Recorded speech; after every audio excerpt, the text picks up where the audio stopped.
नमस्कार, बहुत स्वागत है आप सभी का। आप देख रहे हैं एनएमएफ न्यूज और मैं हूं आपके साथ चेतन पाठक। अमेरिका में क्वाड की बैठक में प्रधानमंत्री नरेंद्र मोदी ने चीन पर जमकर निशाना साधा था।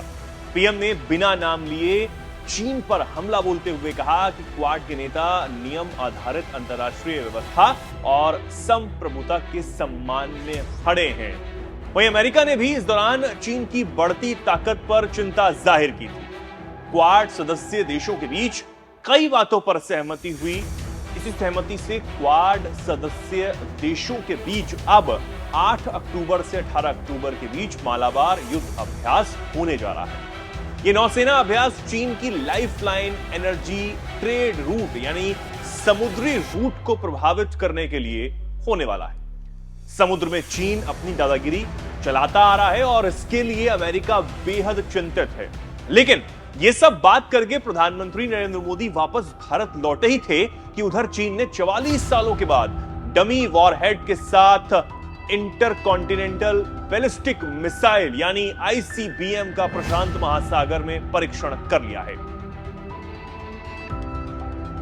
इस अंतर महाद्वीपीय बैलिस्टिक मिसाइल का नाम DF-41 है। सवाल यह उठता है कि क्या यह मिसाइल अमेरिका की ओर लॉन्च की गई? इसे लेकर भी चीन ने जवाब दिया। चीन का कहना है कि यह लॉन्च किसी भी देश या फिर टारगेट की ओर नहीं किया गया था। चीन के मुताबिक मिसाइल का लॉन्च इंटरनेशनल कानूनों के हिसाब से है। मिसाइल की ताकत, रेंज या इसके लॉन्च की जगह को लेकर चीन ने कोई जानकारी नहीं दी, लेकिन माना यह जा रहा है कि इसकी मारक क्षमता 12,000 से लेकर 15,000 किलोमीटर तक है।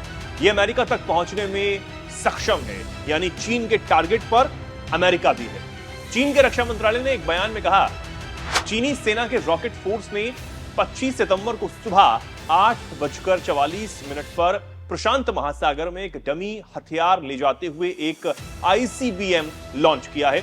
मिसाइल उसी समुद्री क्षेत्र में गिरी जहां उम्मीद थी। यह लॉन्च हमारे वार्षिक प्रशिक्षण योजना में एक नियमित व्यवस्था है। यह लॉन्च अंतर्राष्ट्रीय कानून और अंतर्राष्ट्रीय अभ्यास के अनुरूप है। किसी भी देश की ओर इसे टारगेट नहीं किया गया था।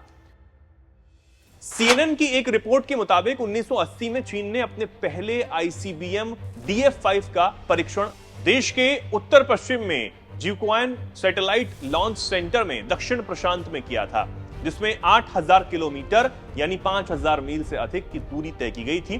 चीन ने तब ये चुपचाप कई आईसीबीएम परीक्षण किए। इनमें से अधिकांश अपने ही क्षेत्र में किए गए, जिनमें से कई जिजियांग के सुदूर पश्चिमी क्षेत्र के रेगिस्तान में उतरे। मिसाइल लॉन्च ऐसे समय पर हुआ जब इस साल की शुरुआत में हिंद प्रशांत क्षेत्र में दिखी नई अमेरिकी मिसाइल प्रणाली को लेकर चीन बेहद नाराज है।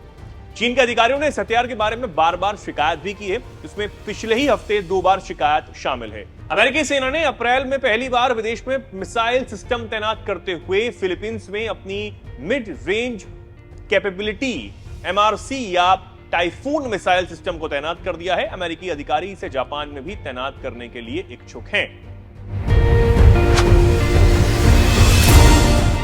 खतरनाक बात यह है कि यह मिसाइल अमेरिका के अंदर तबाही मचाने की ताकत रखता है। आमतौर पर अंतर महाद्वीपीय बैलिस्टिक मिसाइल की रेंज आमतौर पर 5500 किलोमीटर तक ही होती है, लेकिन इसकी मारक क्षमता 12 से 15,000 किलोमीटर तक है। इसे परमाणु बम ले जाने के लिए डिजाइन किया गया होता है। चीन की लेटेस्ट आईसीबीएम परीक्षण एशिया प्रशांत क्षेत्र में बढ़ती मिसाइल गतिविधि के बीच हुआ है। इस महीने की शुरुआत में उत्तर कोरिया ने जापान सागर की ओर निर्देशित कई छोटी दूरी की बैलिस्टिक मिसाइलों का परीक्षण किया था। अब चीन जिस तरीके से मिसाइल का परीक्षण कर चुका है, बताया जा रहा है 44 सालों के बाद उसने ये मिसाइल का परीक्षण किया है। अब जो क्वाड की मीटिंग होती है और चीन के ऊपर चिंता जाहिर की जाती है, उसके बाद अमेरिका का अब क्या रिएक्शन सामने आता है या फिर भारत का क्या रिएक्शन अगर देखने को मिलता है, ये देखने वाली बात होगी। फिलहाल आप इस खबर पर क्या सोचते हैं, क्या कहना चाहते हैं, हमें कमेंट सेक्शन में जरूर बताएं।